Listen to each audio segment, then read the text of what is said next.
Hello नमस्कार दोस्तों, कैसे हैं आप सभी और कैसी चल रही है आप लोगों की तैयारियां। तो राजस्थान पुलिस कांस्टेबल का एक और मॉडल पेपर हम कवर करेंगे। ऑलमोस्ट 140 मॉडल पेपर हो गए हैं।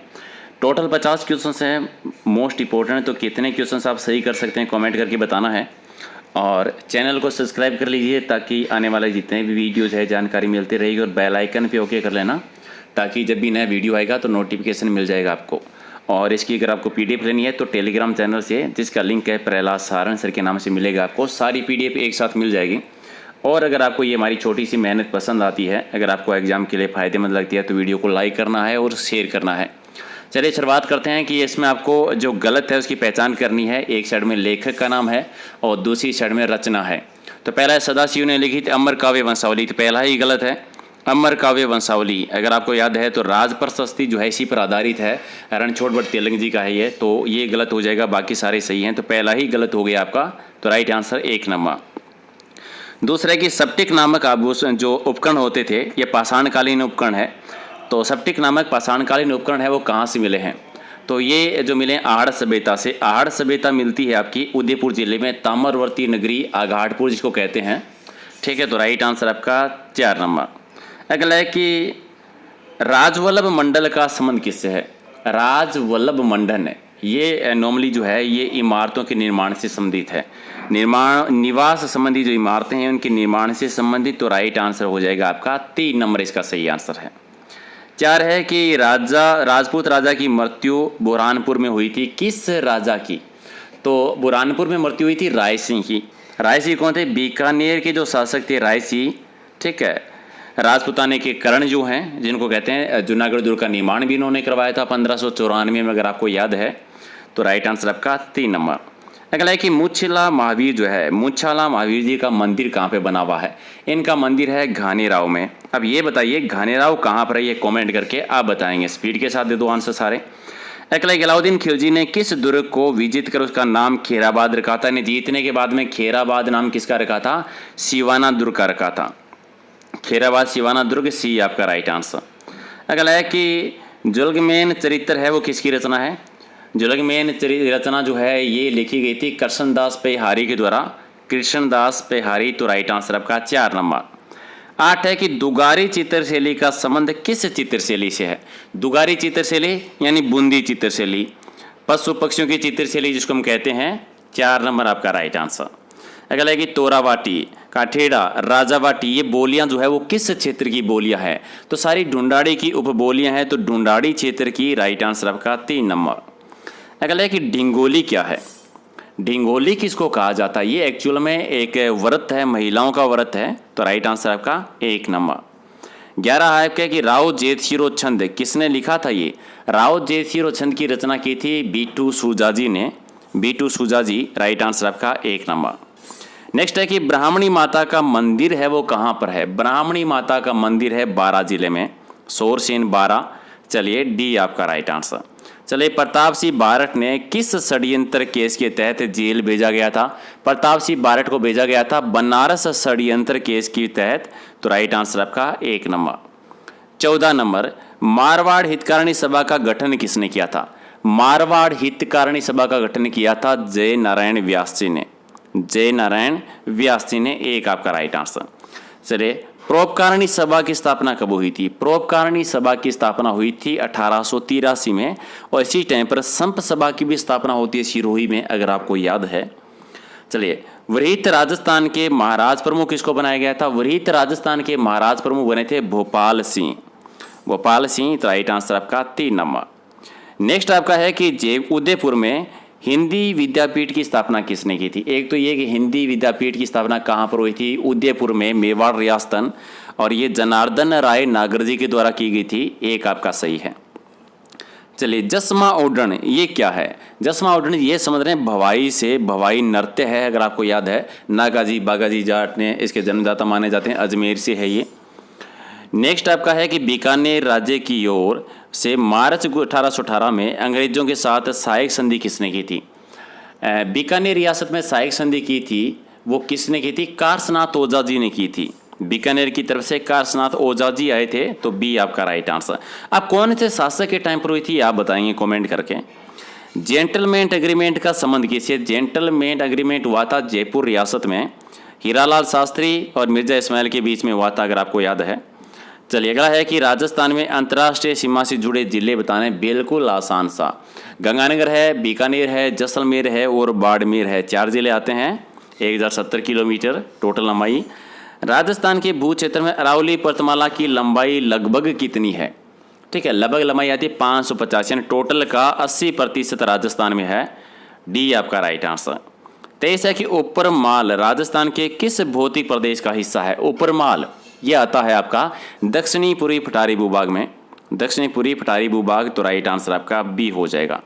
23 है कि राजस्थान में जो झीलों का पश्चिम से पूर्व का सही क्रम बताना है। झीलें हैं जो पश्चिम से पूर्व की साइड में, सबसे पश्चिम में आती है पचपदरा, फिर कायलाना, फिर बालसमंद और फिर राजसमंद। तो पचपदरा, कायलाना, बालसमंद और राजसमंद, ये हो जाएगा सही क्रम। नेक्स्ट है कि राजस्थान के भू क्षेत्र में पूर्ण रूपेण बहने वाली सबसे लंबी नदी, पूर्ण रूप से यानी पूर्णतः बहने वाली बनास नदी है, 480 किलोमीटर, 512 किलोमीटर सबसे लंबी। नेक्स्ट है कि राजस्थान में औसत वार्षिक वर्षा की सर्वाधिक परिवर्तनशीलता है, वो किस जिले में है? सर्वाधिक परिवर्तनशीलता जैसलमेर में, और जैसलमेर के बाद में आती है बाड़मेर जिले में। 27 की मिट्टी में लवणता और क्षारीयता की ठोस उपचार क्या है? यानी मिट्टी अगर क्षारीय लवणी है तो इसका उपचार कैसे, निवारण कैसे किया जा सकता है? तो इसका निवारण जिप्सम से, जिप्सम का यूज करके, तो राइट आंसर आपका सी नंबर। नेक्स्ट है कि राजस्थान के कुल क्षेत्रफल के कितने प्रतिशत भूभाग पर वनों का विस्तार है? वन है 9.57%, डी आपका राइट आंसर। अगला है कि राजस्थान में सोयाबीन का उत्पादन है वो किस कृषि जलवायु खंड में होता है? सोयाबीन का उत्पादन होता है आदर दक्षिणी पूर्वी मैदान में, आदर दक्षिणी पूर्वी मैदान में, तो सी आपका सही है। 30 है कि राजस्थान में भारतीय कृषि अनुसंधान परिषद के द्वारा केंद्रीय ऊंट अनुसंधान संस्था कहाँ पर है? केंद्रीय ऊंट अनुसंधान संस्था आती है जोड़बीड़ में। अब आपको बताना है कि जोड़बीड़ जो है कौन से जिले में, कमेंट करके बता दो। चलिए राजस्थान में कितने मृगवन हैं? राजस्थान में टोटल मृगवन कितने? 7 आ जाते हैं ऑप्शन के आधार पर, तो डी आपका राइट आंसर। चलिए राजस्थान में वन्य जीव अभ्यारण्यों का दक्षिण से उत्तर की ओर सही क्रम बताना है। सबसे दक्षिण में कौन सा आता है? सबसे दक्षिण में आता है बैंसरोडगढ़ वाला, फिर जवाहर सागर वाला आ जाएगा, फिर सवाई मानसी वाला, और जम्मू और रामगढ़ आपका अंतिम आ जाता है। तो दक्षिण से उत्तर की ओर साइड में अगर आपका आ जाएगा, राइट आंसर डी हो जाएगा सही आंसर। चल रहा है कि राजस्थान में इंदिरा गांधी नहर परियोजना की चरम सिंचाई क्षमता जो है वो टोटल कितनी है? यदि 15.17 लाख हेक्टेयर में आती है, तो बी आपका राइट आंसर।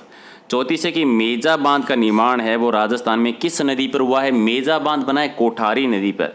कौन से जिले में है ये कमेंट करके आप बताइए।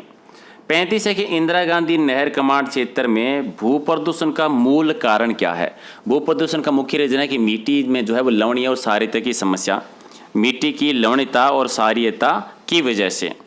36 है कि राजस्थान में महाराजा अग्रसेन सड़क मार्ग है वो किसका हिस्सा है?